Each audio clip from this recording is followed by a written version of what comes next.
join everyone in welcoming Jack Metzger, who's with us today to talk about his new book, Bridging the Divide, Working Class Culture in a Middle Class Society.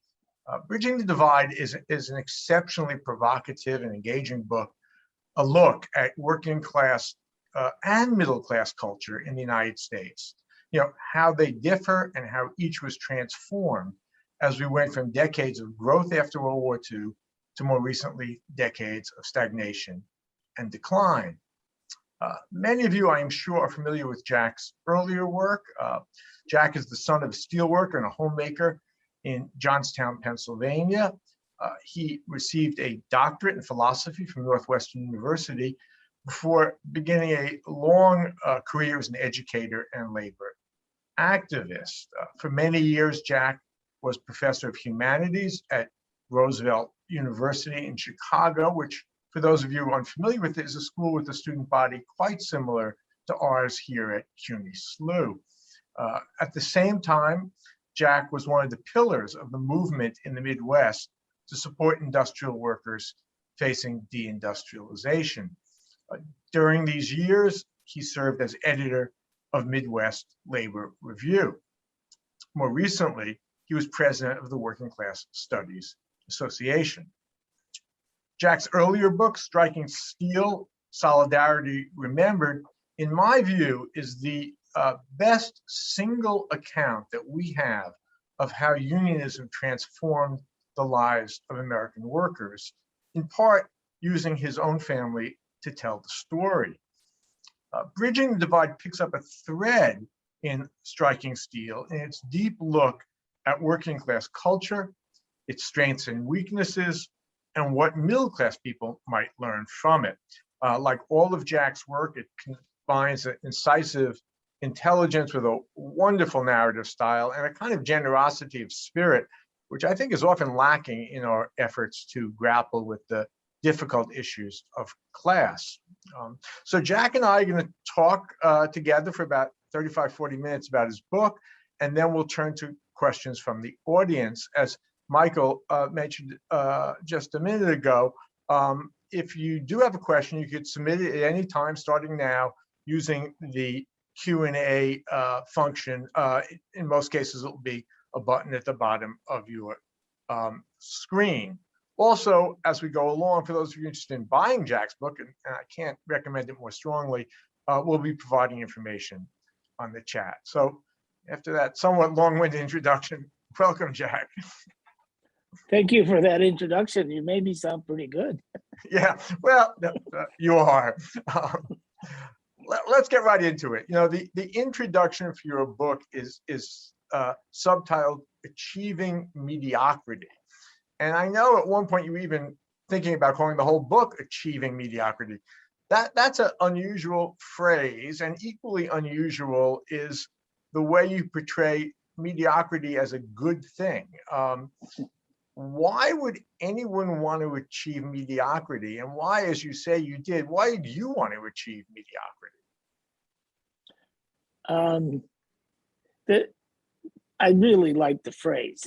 It's provocative, catchy, but it allows me to take a provocative poke at achievement ideology within professional middle class culture, and also to kind of, right in the beginning of the book, make a strong suggestion about the differences between the two cultures, working class and middle class culture. And if you think about it, in a middle class world, like the one I live in, if someone calls you mediocre, or worse, a mediocrity, somehow that's worse, it's an insult.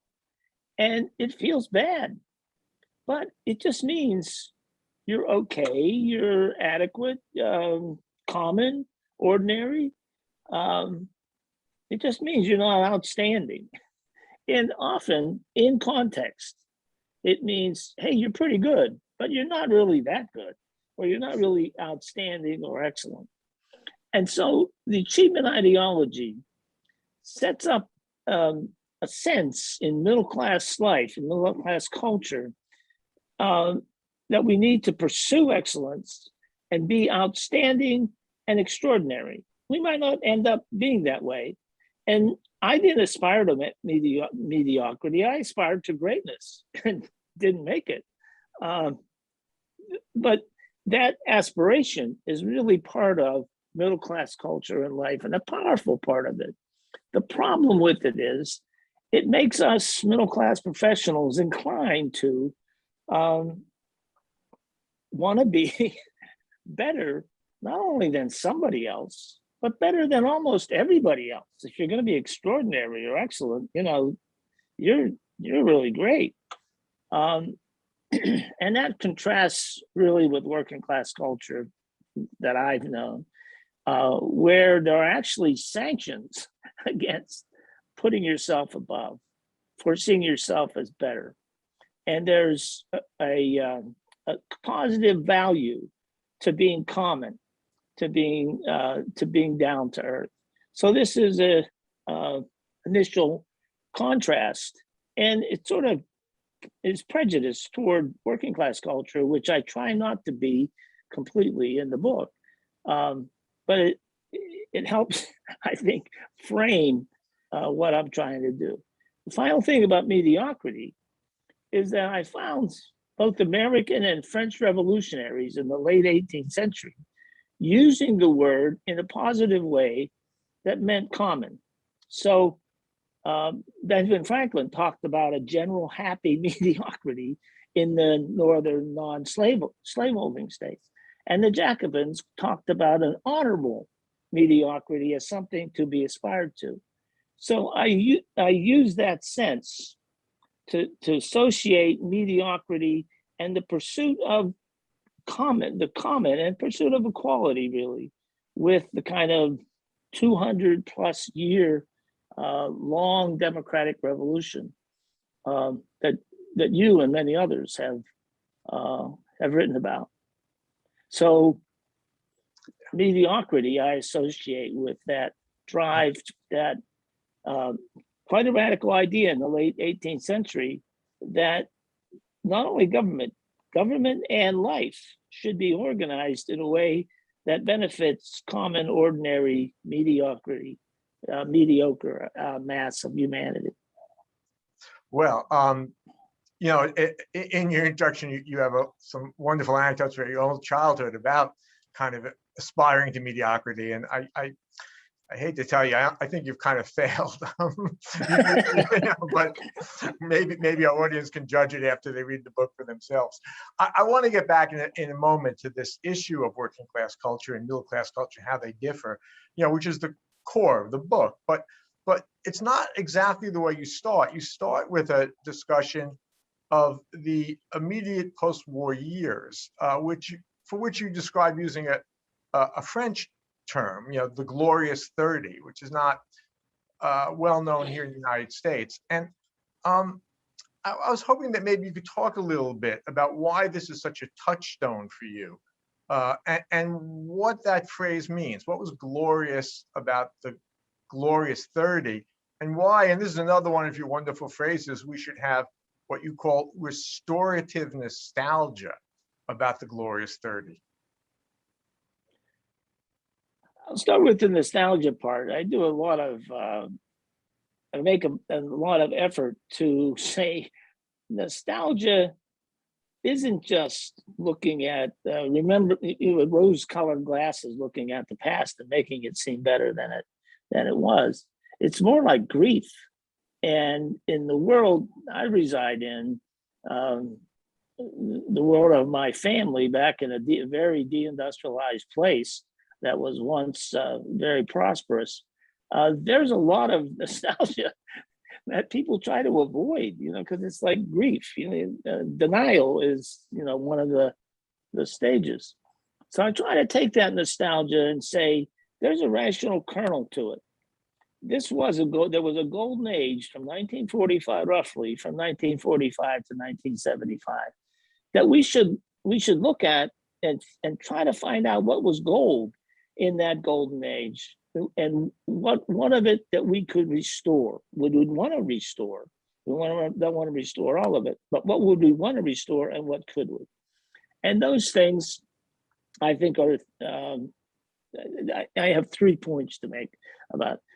part of the gold was the economic prosperity. Just the standard economic growth, inflation, unemployment, all of that was the best we ever had before those 30 years and since. But that prosperity was shared in a way that it had never been before. So the bottom 20% of families, their incomes more than doubled, while the top 20 across that 30 years, while the top 20%, a little less than doubled. So everybody improved across the board, but more at the bottom end than at the top. So there was a increasing equality, material equality. But more important on the economic side, I try to focus on the enormous, what I think was an enormous increase in discretionary income and time. And not everybody uses the term discretionary income in the right way. The disposable income is your income after taxes. Discretionary income is your income after all your basic expenses are covered. It's the money you have that you get to decide how to spend it.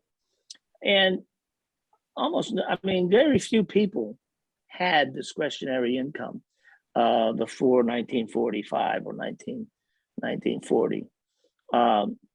And as that period progressed, more and more people had discretionary income, and discretionary income increased.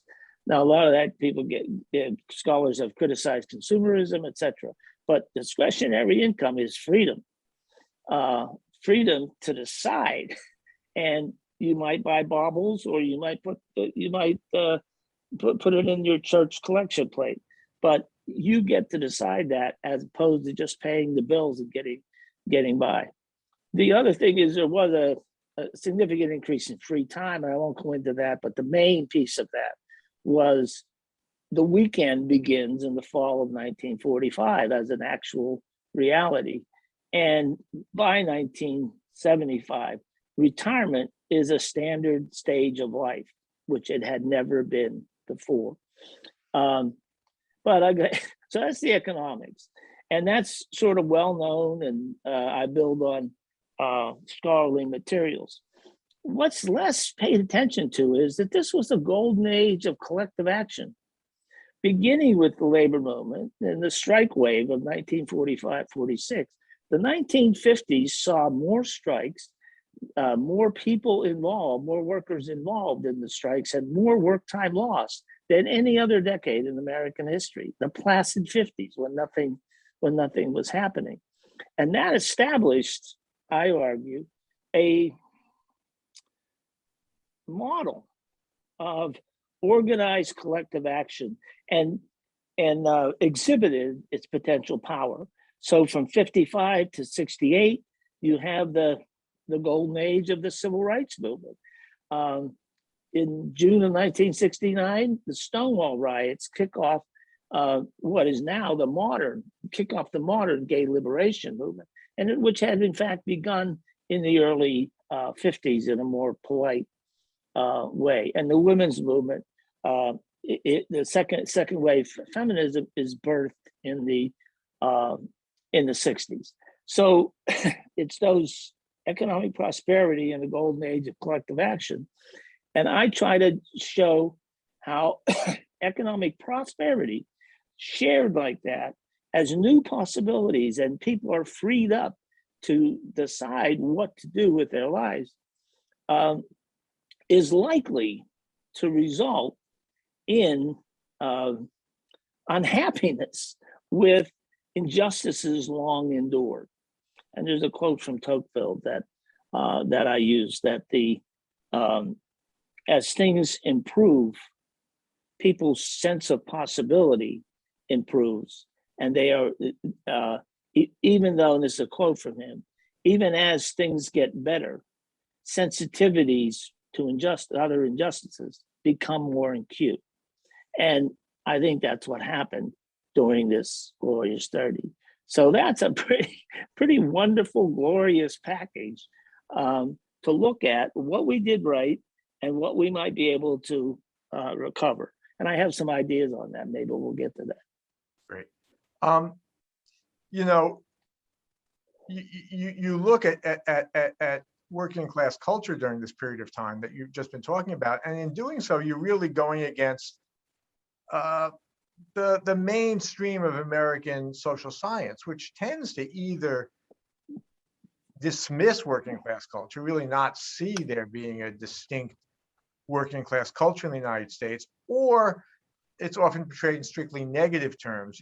You argue not only that there is a distinct working class culture, but that has many virtues.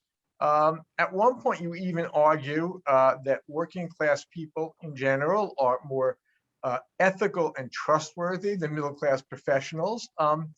Could you lay out this kind of core argument here that you have about the existence of a distinct working class culture,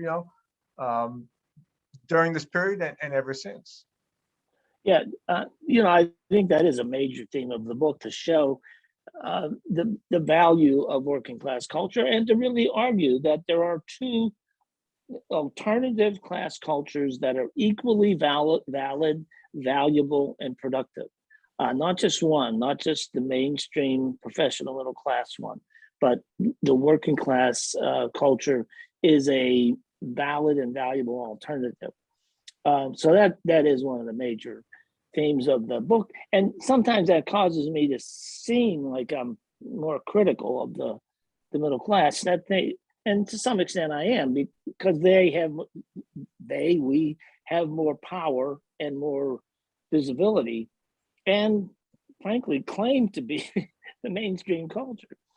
Well, maybe you can tease out for us, some of the big differences that you see between that middle class culture and working class culture, because I don't think it's something that most people are positioned in the way that you've been to really understand. That's good of you to say that. I think that's true.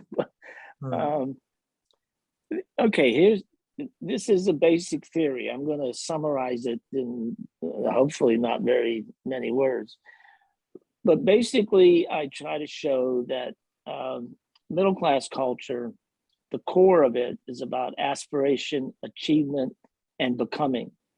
And that there's a dynamic sense of self that should always be improved and can even be completely made over, particularly when you're young. So that's a great culture, right?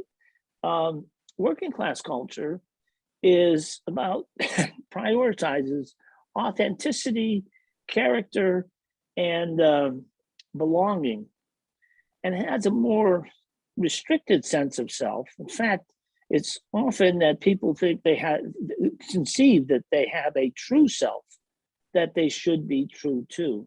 So they have a less dynamic sense of self than the middle class. Authenticity, character, belonging, that's a good culture too. And these are matters of emphasis, and cultures push us, guide us, nudge us, pressure us to behave in certain ways and to have certain dispositions and expectations. So that's the core difference I see. Then there's a lot of other things, like middle class culture teaches us to expect to live within a career, whereas working class culture makes a stronger separation between work and the rest of life, with the work being necessity and the rest of life being freedom. And that gives you a lot of different differences in ways of life, given those two different cultures that reflect different realities usually. Working class culture is more parochial and present oriented. Middle class culture at least tries to be, and probably is, more cosmopolitan and future oriented. And finally, middle class culture, professional middle class culture, is more individualistic and much, much more status conscious, whereas working class culture tends to have contempt for status, and particularly status hierarchies, and to be much more comfortable with mutual dependencies, the belonging kind of aspect. So that's a thumbnail sketch. Now I kind of, I tell stories and I develop all of those differences in a way that I hope the reader will find credible or at least interesting to think about. Well, before we dive a little bit deeper into some of the characteristics that you put forth, particularly about working class culture, you do tell some wonderful stories in the book, and I wonder maybe, you could fill in some of the a bit abstract things that you just said, with maybe some of the ways that you use as examples in the book from your own life and your family, from the world, your teaching experiences also, about, what these things actually mean in terms of how people behave and behave towards one another. I'm not sure which story to tell.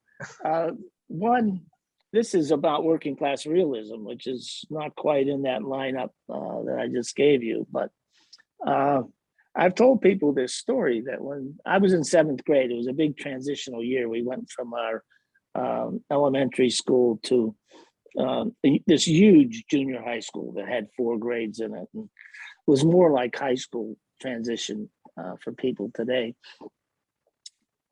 And, so I had to adjust.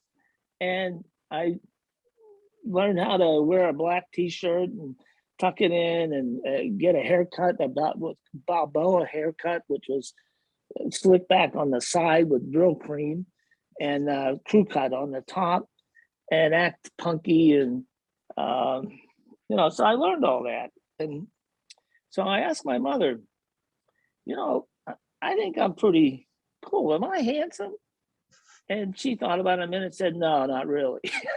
And when I tell people that story, it seems like really cruel, but it nudged me in a way that I shouldn't expect to get some of the best looking girls in junior high school. And then I should pay more attention to hanging out with the lads, which is what I did. And working class realism has this aspect of, some people think it's just because parents feel their kids will be disappointed by aspiring to too much. But it's also that if you aspire to too much or in the wrong direction, you're going to miss the possibility, or you may miss the possibilities that are really open to you. So that there's that sense of working class realism that isn't just low expectations. It's actually a way to cope, to make do, to get better, but in difficult circumstances where you have limited possibilities, even if you're handsome. You have a couple of chapters in the book that deal with these aspects of working class culture, including what you've just been talking about, working class realism. 2 other phrases that you use, which are very intriguing, are ceding control to gain control, and taking it and living in the moments. And we don't have a huge amount of time, but maybe you could pick up one of those anyway and tell us a little bit about what those things mean. Yeah, boy, I hesitate to do too much summary of this, and as you say, it can be pretty abstract by itself. But one of the things that I'll try ceding control to gain control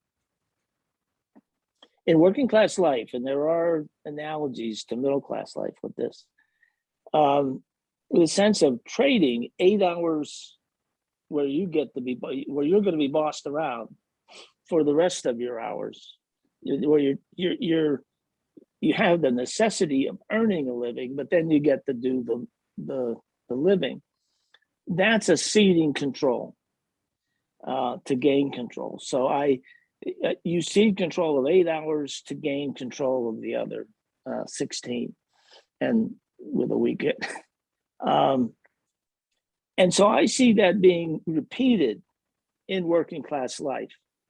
in a way that it often looks like, one, deference. Working class parents, some sociologists have found, actually teach deference and obedience to authority, and things like that. And that can look like a very subjugating, a completely subjugating thing. But if you see it as the way ceding control allows you to gain control elsewhere, that happens even in the workplace. After you've said, okay, the boss gets to boss me around.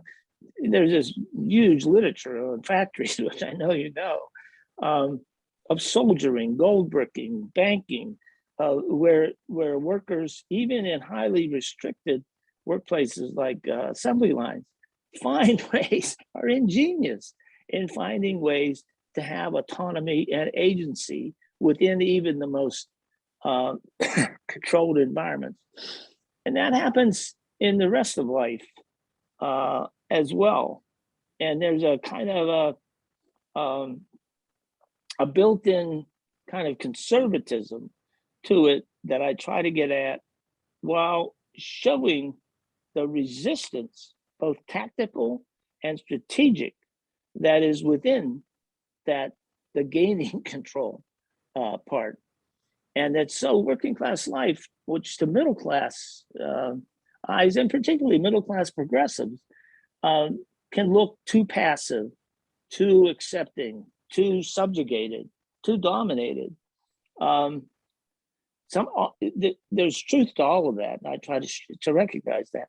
But you're missing the kind of on the ground ingenuity that people use to get by, and you're going to miss that tactical and strategic resistance and the potential it has for being expanded.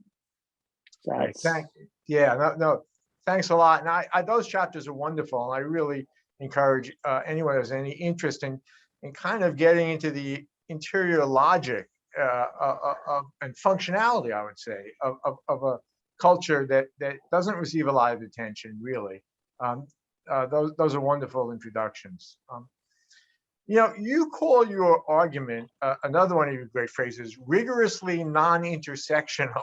And I think what you mean by this is that, very broadly speaking, you're arguing in this book that there's a working class culture that goes across racial, ethnic, gender, other kinds of boundaries, very, very inclusive, a lot that's shared, and you don't go into great length. I mean, you talk about various differences and so forth within working class culture, but the main thrust is towards commonality. And, it strikes me that this kind of goes against the current sort of flow in our popular culture, even in academic circles, which has such a tremendous stress on the importance of race and ethnicity and gender and sexuality and other kinds of traits. I think sometimes we use a very simplistic shorthand there of identity politics, but in the belief that these are so fundamental in constituting how people think of themselves and how they behave. You seem to be going in a kind of different direction here. So could you talk a little bit about why you believe that to be true and what you think the implications of that are?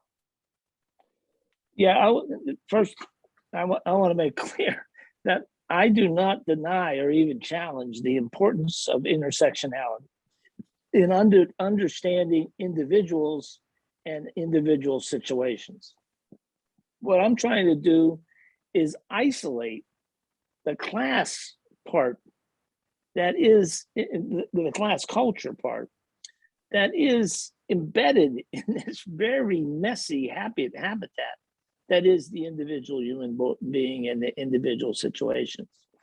And as much as intersectionality is praised, it's very hard to do when you just trying to understand yourself. What role did religion play? What role does my life stage play? What role does my gender, sexuality, and ethnic when you try to think about how does all that shape me, it's pretty tough.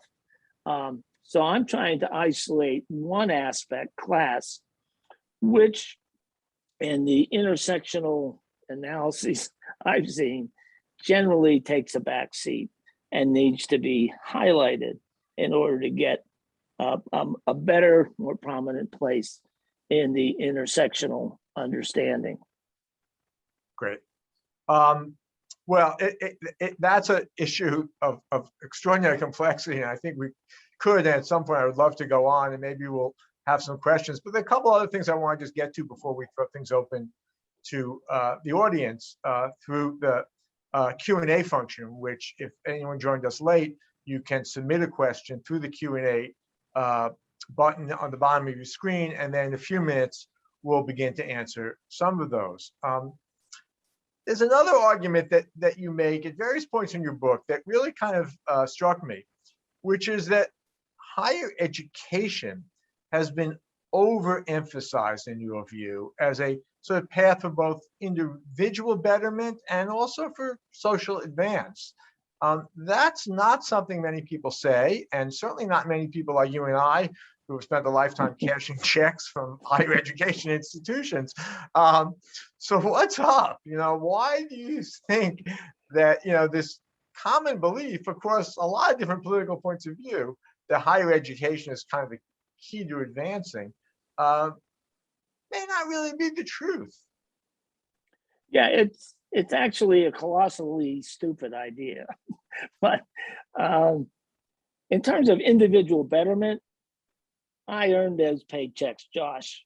I help better a lot of individuals. So education, and it's transformative. It's transformative in my life. I've seen it as a teacher with the people that you get to know over time. But as a way of reducing inequality, of raising the material conditions of the bottom 60 to 80% of the population, the arithmetic will not work. They're just simply, so there's this idea, and Biden has broken with this in a significant way, but clearly under the Obama administration and prior to that, the only way for people to improve their life was to get more education so they could get one of the better jobs. And that makes sense because there's all this difference between, these graphs that show if you have a college education, you make this much in a lifetime. And if you only have a high school education, you make this much. So there's that distinction. Problem is, 2/3 of the jobs are not those good jobs. So even if you get a high school education, you're still going to be working at Starbucks. And that's true of 2 out of 5 people who are graduating from college today. Most jobs, the largest number of jobs being created in our society, not the fastest growing, but the largest number, are in retail and care and cooking and janitoring and landscaping and warehousing and all these things that do not require a college education. So my point is, if you want to raise wages, you need to raise wages. If you want to improve conditions, you need to improve a quality of condition. And so just trying to have equal opportunity so everybody gets a place at a good university and then could possibly get one of those good jobs is misdirected. What we need is a quality of condition. And so the whole emphasis on higher education distracts from that. Final point, I think that emphasis that this is the only way to improve your life is to get more and more education is toxic. It's not good for education. I mean, I never had to teach young people, but I have this impression that there's a lot of people going to college, including some of my relatives, who are there to get the certificate to get a good job. And we are organizing ourselves as universities to be job preparation, which that's important function, but it takes away from a broader sense of what a university and a higher education can be. Well, I have recently retired, so I will not suffer from you convincing. No, no, I actually agree with you, Jack, and I'm really glad you make that argument because uh, it becomes a kind of weapon against a lot of people Yes. uh, in a way, it becomes yet another way of saying, oh, it's all your fault, that you didn't fully take advantage of this. And given, I'm sure your students at Roosevelt and our students at CUNY, all the enormous struggles that they face. And somehow this is yet another way of saying, if this doesn't all work out for you, well, it's just your fault, and so I was very glad that you made that argument. Let me ask you one kind Let of, me just add one thing to that, yeah, Josh, and that is it's toxic for class relations as well, because embodied in that is as middle class professionals, the ideology says, look, what you need to do to improve your life is become more like us. And we'll teach you how to become more like us. And if working class culture is a strong and genuine and valuable culture, um, that makes it very hard for people that have a strong sense of that culture to become more like us. And they tend to resent us for having that narrow view of who and what they are and could become. So it sets up a bad set of class relationships between the middle class and the working class, I think. well, I have lots more questions. I think or I hope I get to some, but we also have a bunch of questions from the audience. And let me start uh, putting up a few of those. And I may do it in kind of grouping a couple of questions together. One person kind of challenges you and says, why do you deny aspiration, achievement, and becoming to the working class, especially given that working class movements and collective actions that you herald, that you have happened that you herald, is there a separation of work and life, as you suggest, resides in working class culture when workers organize collectively to gain control for the common good? Another member of the audience wrote, strikes in the 1950s seem to counter your explanation of ceding control to gain control. So how do you relate this great militant tradition you write about of working class activity, in the post-war years with these cultural attributes? Oh man, that's a good question. Um, in some way, I don't. In some way, at the end of the book, I kind of admit that the presentation of working class culture that I'm presenting makes it hard to understand how collective action, organized collective action, has happened throughout the history of the democratic revolution, but in very episodic. So the attempt I make at reconciliation is that it is likely that you need some changes, economic changes, for the better, not for the worse, but for the better, in order to encourage aspiration, particularly collective aspiration. But I think those are very good questions on the fifth that I don't have really good answers to.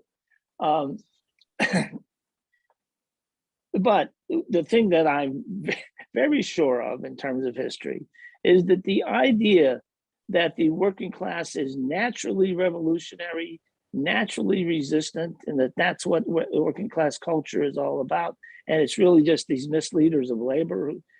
I don't think there's any sense to that. That no evidence for that ever. That's just a wishful thinking on the part of people like us. Here's another question. It's not something you talk about in the book, but I'm not surprised that it's come up. And it's related, I think. So I'll just read it. Last Sunday morning on ABC show, both Republicans and Democrats agreed that Trump's power consists in his ability to appeal to the working class. Trumpism is maybe an elephant in the room of your book. I know you've argued that the belief in a Trump working class is exaggerated. comment, please, on the Trump segment of the working class, especially since Trump's appeal does not seems to rest on cultural and economic concerns. Good question. And I think it goes to the understanding I have of class cultures as a cross and of class. I mean, the working class, as I define, is everybody who's not professional or professional or managerial workers, as according to the BLS, and that's a little better than the 60% of the of all full-time workers. Of that group, 60% are white and 40% are people of color. So when you talk about the working class and what ABC said, that Trump appeals to the working class, basically he appeals to the white working class and only to the white working class. Now, in fact, he got more votes among Latino and Black working class than anybody would have expected. He improved his vote there, but still, Latinos, Asians, Blacks vote overwhelmingly for Democrats. The problem is with the white working class. However, if you look at if you try to figure out, here's the Republican coalition and here's the Democratic coalition, class doesn't have anything to do with it, because there are large segments of middle class professionals, large segments of white working class, and huge segments of people of color, regardless of class, that make up the Democrat coalition, and greatly different proportions on the Republican coalition, where the white working class, defined as white people without college educations, are the single largest group, and white middle class is diminishing some, is diminishing substantially, hopefully. But Black and particularly Latino working classes actually became more prominent in the Trump coalition, or the Republican coalition, in 2020. So American politics, and this gets thrown around all the time, the working class this, the working class that, in terms of politics, and they mean the white working class, which means white people without bachelor's degrees. That's all it means.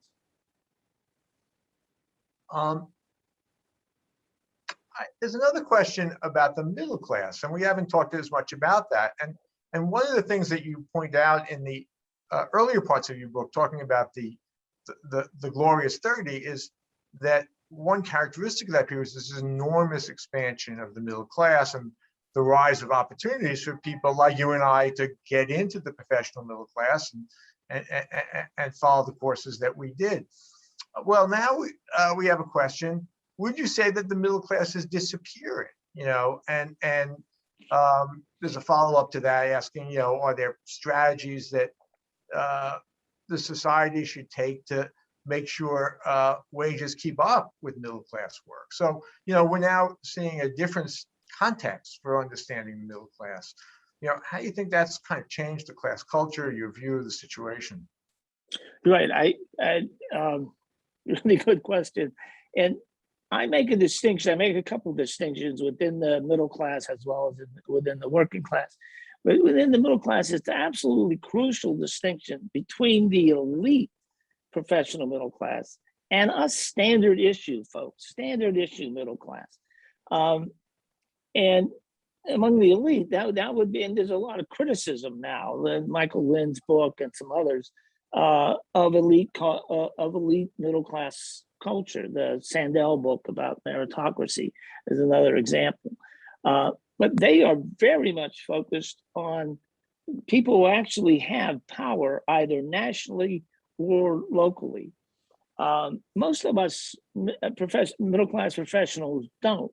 We have more power in the workplace, so we may be leaders here or there, but we're not local leaders or national leaders with substantial power.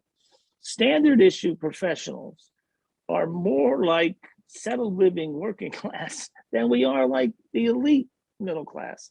And yet, to a large extent, we let ourselves be guided by the discourse and thinking of the elite middle class. So among us standard issue professionals, I retired. I didn't have a very good wage all my life as a teacher, but I have a really good pension, and I'm on a pension that anybody graduating from graduate school now and getting a tenured track position will never see that kind of pension unless something is done. One profession after another is either being proletarianized or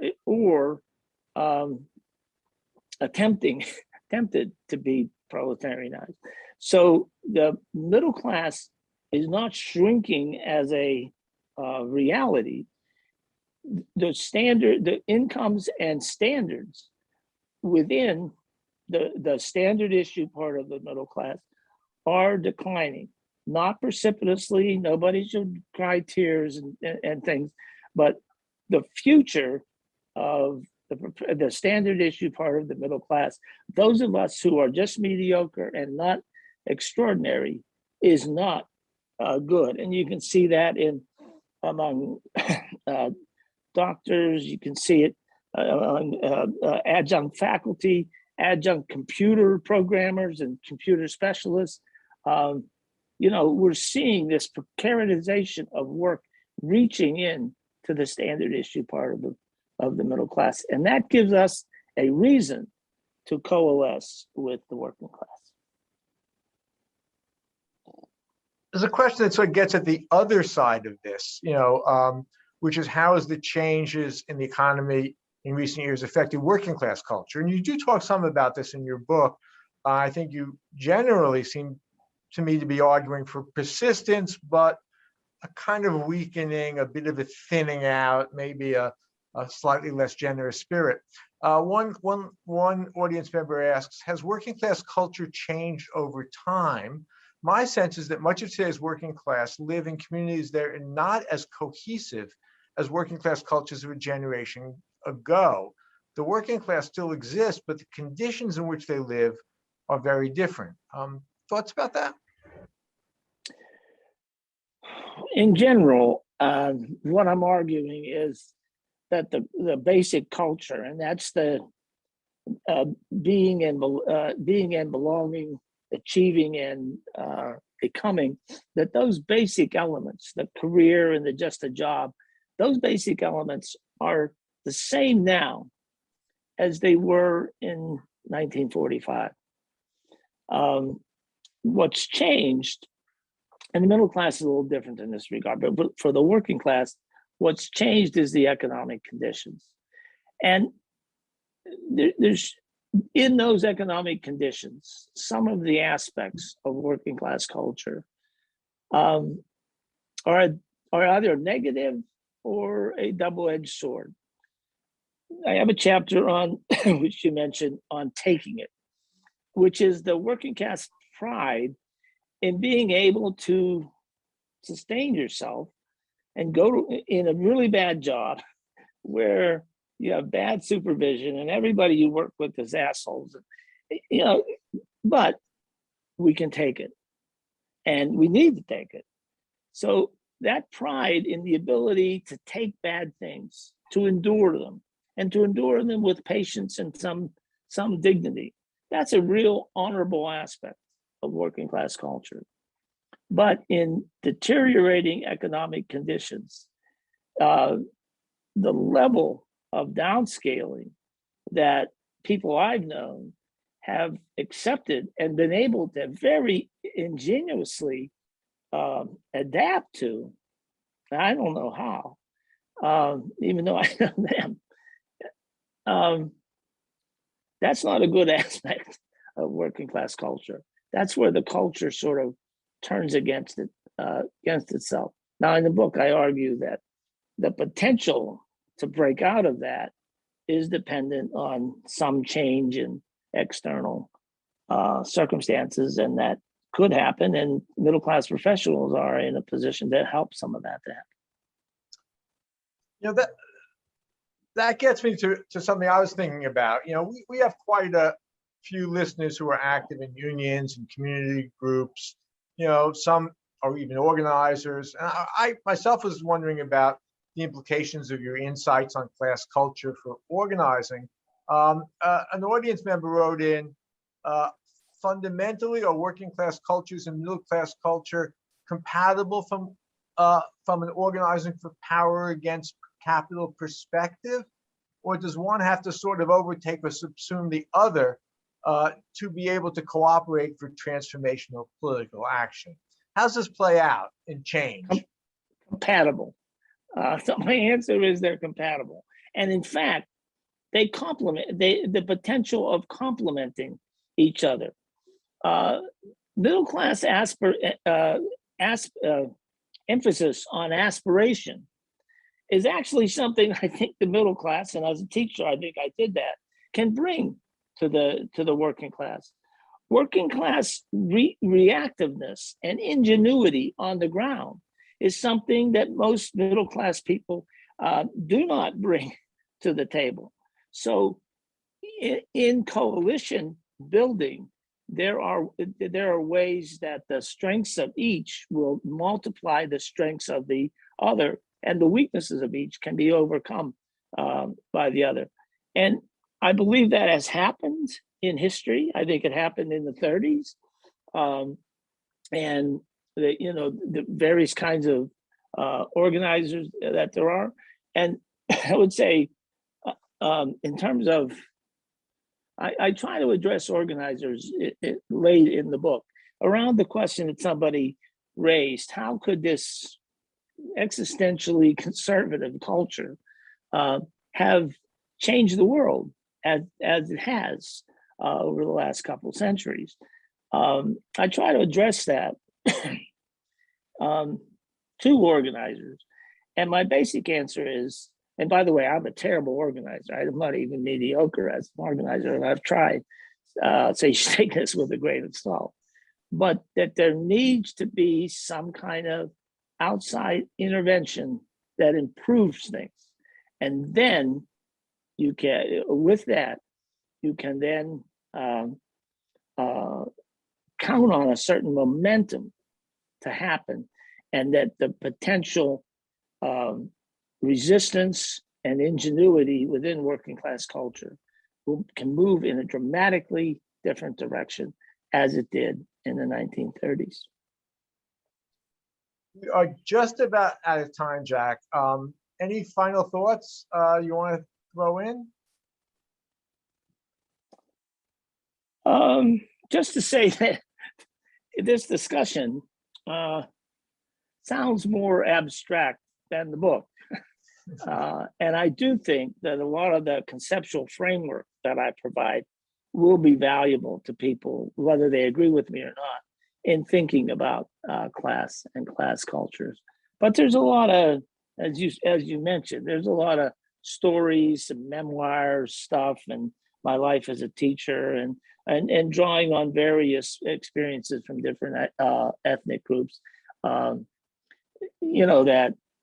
make it not as abstract as this may have sounded. No, Jack, it's a wonderful book, and I have to endorse what you just said. I found myself repeatedly thinking, as I was reading your book, oh, that's what this is about with my great uncle so-and-so, that you have a way of thinking about everyday behavior that puts it in a kind of context, both a kind of economic and political context, but also, how the things we do as individuals are both individual, but not so individual. They come out of broad flows. And so it was one of these books that I found myself keeping on thinking about and thinking some more since I've read it. So congratulations on a wonderful book. Thank you so much for joining us. Audience members interested in getting Jack's book, information on how to do that is in the chat. So thanks everyone for joining us. And I look forward to the next SLU programming. And thank you and SLU for having me. This has been great. Thanks, Josh.